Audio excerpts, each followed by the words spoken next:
नमस्कार, माझं नाव सचिन वर्दे. मी Khapri depot bus conductor. माझं नाव विशाल गजबी आहे. मी खापरी डेपोचे चालक आहे.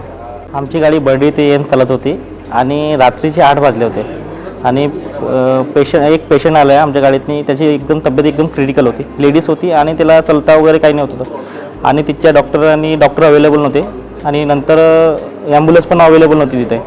तर आम्ही निर्णय घेतला, सरांना फोन केला. खापरी डेपोचे DM आहे अभिजित देवतळे सर, त्यांना कॉल केला आणि त्यांना सूचना दिली आणि त्यांनी सांगितलं की तुम्ही घेऊन जा बिंदा, टेन्शन काही घ्यायचं नाही. तर आम्ही तिला घेऊन डायरेक्ट हॉस्पिटलमध्ये गेलो, medical AIIMS hospital direct medical गेलो आणि त्यांना सुखमुख इलाज पोचला.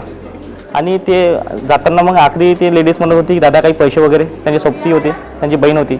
तर मॅडम हे फक्त लोकांच्या सेवेसाठी, म्हटलं असं नाही की फक्त पैशासाठी किंवा प्रवासासाठी बस आहे. चलो मोबाईल फक्त म्हटलं पैशासाठी किंवा याच्यासाठी करत नाही म्हटलं मॅडम, हे फक्त लोकांच्या हितासाठी, जनसेवासाठी आहे म्हटलं मॅडम.